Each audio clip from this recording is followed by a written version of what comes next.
Good morning students, how's you all? Fine? Okay. तो वैसे तो हमारा चैप्टर 2 कंप्लीट हो चुका है, बट थोड़े एडिशनल एक्सरसाइज के न्यूमेरिकल्स हैं, वो हम सॉल्व कर रहे हैं. ओके, तो आज हम दो न्यूमेरिकल्स करेंगे, that is exercise number 17 and exercise number 20. Okay okay, चलो तो समझिएगा कि एक्सरसाइज नंबर 17 को a long charge cylinder of charge density lambda, एक लॉन्ग चार्ज सिलेंडर है, उसकी चार्ज डेंसिटी है लीनियर चार्ज डेंसिटी है lambda, which is surrounded by a hollow coaxial cylinder. Okay, तो एक चार्ज सिलेंडर लिया हमने जिसका चार्ज डेंसिटी है लैम्ब्डा, पॉजिटिव है, दैट इज वो पॉजिटिवली चार्ज सिलेंडर है. Okay, and it is surrounded by a hollow coaxial cylinder. तो होलो कोएक्सियल सिलेंडर दिखा दिया कि जिसका रेडियस r है और उसका लेंथ कैपिटल L है. ओके, तो हमें क्या फाइंड करना है? तो find electric field between space of to cylinders. अच्छा, तो ये डायग्राम और इलेक्ट्रिक फील्ड फाइंड करना है हमें. तो ये तो थियरी हो गई. हमारी चैप्टर नंबर 1 में गॉस लॉ की एप्लीकेशन थी, उसमें फर्स्ट थियरी थी electric field due to a long infinitely charge wire of charge density lambda. वो फर्स्ट थियरी थी ना गॉस लॉ की एप्लीकेशन के बेस. उसका आंसर हमने लाया था कुछ lambda by 2 pi epsilon 0 1/r. Okay okay, तो वही थियरी हमें वापस करनी है. ओके, तो उसमें कुछ फ्लक्स फाइंड करते थे हम. फ्लक्स के बाद उससे इक्वेशन 1 बनाते थे, फिर गॉस लॉ से इक्वेशन 2 बनाते थे और दोनों को कंपेयर करते थे. ऐसी बहुत सारी मेथड्स थियरी और न्यूमेरिकल्स में हमने सॉल्व की थी. ओके, तो वही का वही हमें वापस करना है. ओके, सो देखिए, तो यहाँ पे चार्ज सिलेंडर हो गया, पॉजिटिव चार्ज सिलेंडर. अच्छा, तो उससे इलेक्ट्रिक फील्ड जो भी निकलेगा वो रेडियली आउटवर्ड रहेगा ऐसे. ओके, तो यहाँ पे 3 सरफेसेस है, एक कर्व सरफेस है और दूसरी 2 फ्लैट सरफेसेस है. ओके, तो इलेक्ट्रिक फील्ड का पहले डायरेक्शन देखिएगा. तो देखिए इलेक्ट्रिक फील्ड ऐसे निकलेगा. ओके, तो यहाँ पे अगर किसी कर्व सरफेस पे इलेक्ट्रिक फील्ड इस साइड पे आएगा, वही थियरी वापस करनी है. इन दोनों पॉइंट पे फ्लैट सरफेसेस पे इलेक्ट्रिक फील्ड ऐसे आएगा. तो अगर यहाँ पे कोई पॉइंट लेंगे तो हमें इलेक्ट्रिक फील्ड ऐसे मिलेगा. यहाँ पे भी पॉइंट लेंगे तो इलेक्ट्रिक फील्ड ऐसे ही आएगा. ओके, इलेक्ट्रिक फील्ड हो गया. ओके, चलो अभी फ्लक्स में E delta A cos theta रहता है. तो एरिया का वेक्टर, ये फ्लैट सरफेस ऐसे है तो area perpendicular to the surface. Okay, तो इस पॉइंट पे डेल्टा ए परपेंडिकुलर ऐसे रहेगा. यहाँ पे फ्लैट सरफेस ऐसे है तो डेल्टा ए इस साइड पे रहेगा और यहाँ पे डेल्टा ए इस साइड पे रहेगा. Okay, clear? ये आपको मालूम है, वो थियरी की थी, वो वापस वही करना है हमें. ओके, ये हो गया. ओके, तो पहले हम 3 जगह पे फ्लक्स फाइंड आउट करेंगे. ओके, और यहाँ पे तो फ्लैट सरफेसेस पे तो एंगल 90 डिग्री का है E एंड डेल्टा ए के बीच. चलो, तो पहले flux on curve surface. So first electric flux linked with curve surface of cylinder. Okay, तो यहां पे क्या रहेगा? इलेक्ट्रिक फ्लक्स का equation phi 1 is equal to E delta A cos theta, theta तो 0 डिग्री है ई और डेल्टा ए के बीच angle, okay, so it will be E delta A, और एरिया का इक्वेशन ई, और एरिया कर्व सरफेस है तो उसका area of cylinder 2 pi R H, so that is 2 pi R, और हाइट है लेंथ जितनी, that is 2 pi R L, flux हो गया, ओके। चलो और दो जगह पे flux, that is on flat surface, तो इलेक्ट्रिक फ्लक्स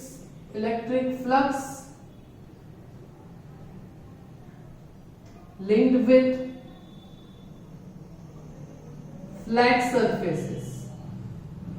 अच्छा, तो यहां पे इलेक्ट्रिक फ्लक्स 5-2 और 5-3 दोनों पे एंगल तो 90 डिग्री का है, सो E डेल्टा A cos 90 और cos 90 0, दैट इज यहां पे फ्लक्स 0 आएगा, okay, so that is net flux, total flux, net electric flux phi is equal to phi1 plus phi2 plus phi3, phi2 and phi3 are 0, so phi1 का जो answer रहेगा वो flux का रहेगा, so flux phi is equal to E into 2 pi r L, that is equation number 1। Clear, याद आ रहा है ना मेथड, ओके, ये इंपॉर्टेंट थियरी थी हमारी फर्स्ट चैप्टर में, ओके। चलो अभी गॉस लॉ को यूज करेंगे, according to the Gauss law. अच्छा, गॉस लॉ क्या था, तो flux phi is equal to q by epsilon 0, पर यहाँ पे चार्ज डेंसिटी में आंसर लाना है, तो charge density lambda is equal to q by l, so q is equal to lambda l, okay. चलो तो इसकी जगह पे रखेंगे, तो flux phi is equal to lambda l divide by epsilon 0, equation number 2, okay. चलो उसके बाद क्या करते थे हम, तो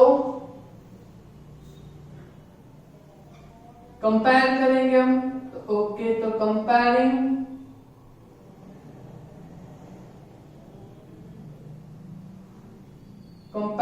इक्वेशन 1 and 2, ओके। चलो 1 और 2 को कंपेयर करेंगे, नंबर 1 फ्लक्स की डेफिनेशन से, और नंबर 2 इक्वेशन फ्लक्स का गॉस लॉ की जगह पे, ओके। तो इन दोनों का अगर हम यूज करेंगे तो E 2 pi r L is equal to lambda L by epsilon 0, length cancel होगा, ओके। सो इलेक्ट्रिक फील्ड का इक्वेशन क्या आएगा, E is equal to lambda by 2 pi epsilon 0 r,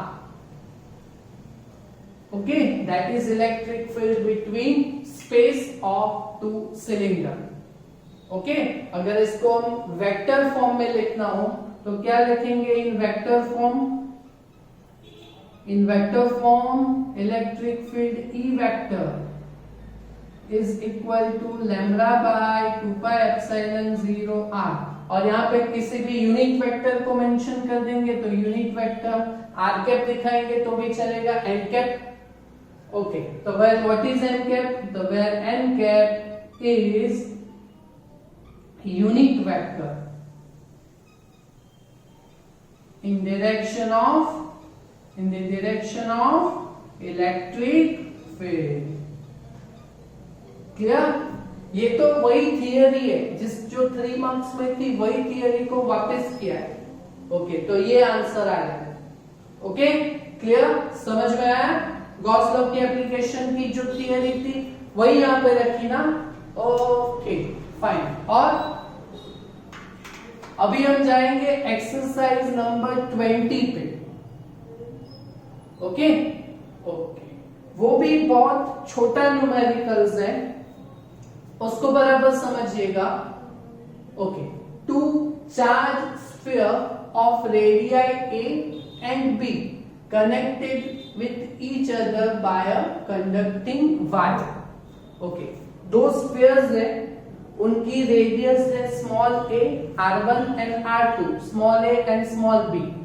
okay, तो पहले क्या और दोनों को किससे कनेक्टेड किया गया हुआ है? वायर। ओके, तो समझिए, अगर आपके प्लग में सॉकेट जो रहता है हमारा पावर सप्लाई जहां पे मोबाइल चार्ज करते हैं, ओके, तो प्लग में जो सॉकेट रहता है उसमें अगर आप अपना चार्जर इंसर्ट करोगे, ओके, तो वो प्लग में कहते हैं कि 220 वोल्ट का सप्लाई आता है। ओके, तो आपके वायर से मोबाइल में कितना सप्लाई आएगा? 220 वोल्ट रहेगा।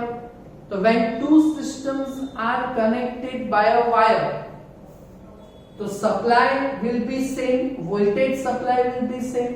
So when two spheres are connected with a wire, then the voltage potential will be same. So दोनों पे potential, ये main important है।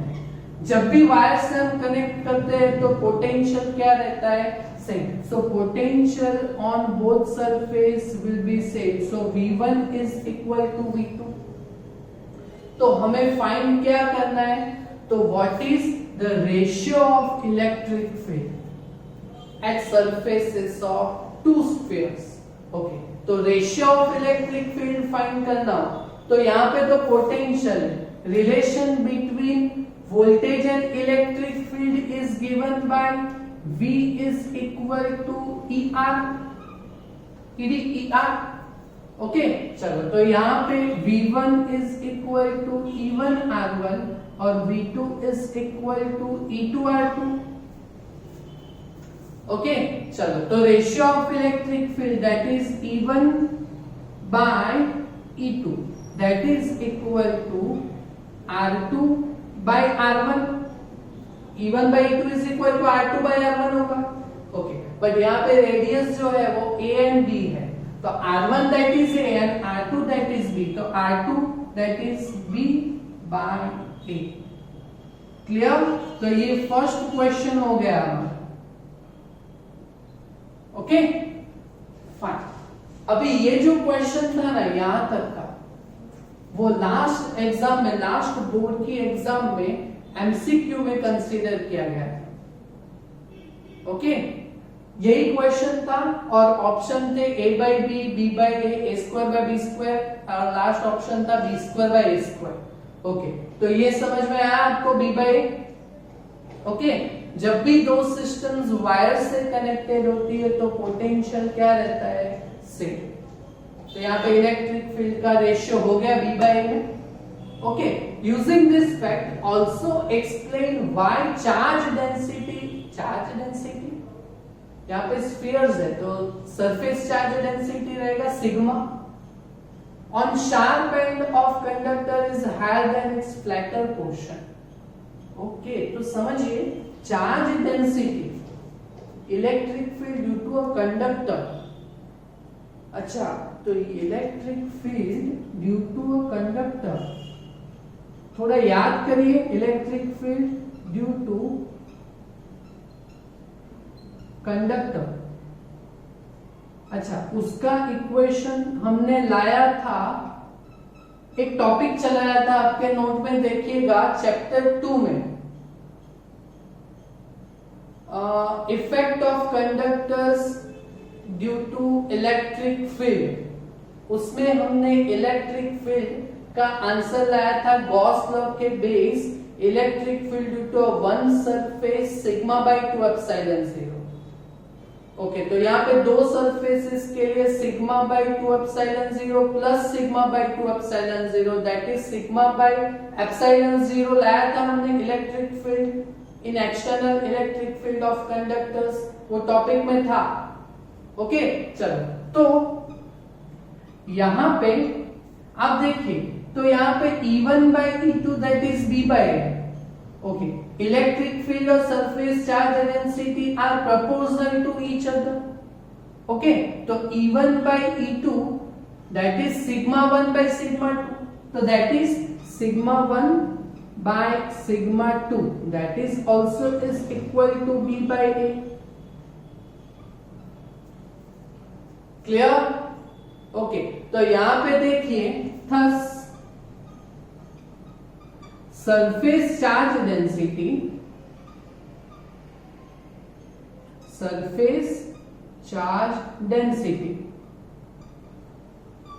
is, देखिए सिग्मा 1 बाय सिग्मा 2 है, तो यहां पे radii not a by b, b by a है। ओके, तो ये डायरेक्टली प्रोपोर्शनल टू नहीं है, it is inversely proportional to है। सो इनवर्सली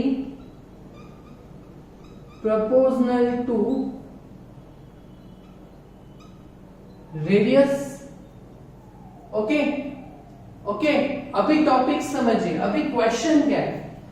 तो ये टॉपिक है, तो देखो जितना रेडियस बड़ा रहता है तो उसका जो पोर्शन रहता है वो फ्लैटर रहता है, और जितना रेडियस कम रहता है, ओके, तो उसका जो सरफेस रहता है वो शार्प रहता है। ओके, तो जितना रेडियस ज्यादा रहेगा तो फ्लैटर पोर्शन रहेगा। तो यहां पे देखिए, जहां पे flat inversely proportional to the radius surface charge density. Okay, तो सरफेस चार्ज डेंसिटी जितना कम होगा उसका रेडियस ज्यादा होगा। ओके, सो फ्लैटर पोर्शंस के लिए ये सरफेस चार्ज डेंसिटी कम रहेगा। समझ में आ रहा है? क्लियर? ओके, तो यहाँ पे देखिए surface charge density is inversely proportional to the radius. Okay, तो रेडियस जितना कम होगा, ओके, तो उतना उसका जो सरफेस रहेगा वो फ्लैटर रहेगा। सो सरफेस चार्ज डेंसिटी कम रहेगी। Thus we can say that charge density on sharp end of conductor is higher than its flatter surface portions. Clear है ना? समझ में आ रहा है ना? वैसे भी ये पूछने वाला तो है नहीं, एडिशनल एक्सरसाइज में, ओके, बट आना चाहिए। Okay, I am not कंफर्मली say that this will not be asked in exam. Okay, पूछा जा सकता है और आना चाहिए। क्लियर? ओके, तो और एक लेक्चर हम एडिशनल एक्सरसाइज के 2 और न्यूमेरिकल्स के लिए निकालेंगे। ओके, तो ये हो जाएगा। ये तो हमारा लास्ट गॉस लॉ के एप्लीकेशन पे थियरी है, ये तो जो वहां पे थी वो डायरेक्ट रिप्रेजेंट कर दिए। ओके, और इसमें थोड़ा 2 मार्क्स का क्वेश्चन कंसिडर कर सकते हैं। Okay okay, thank you.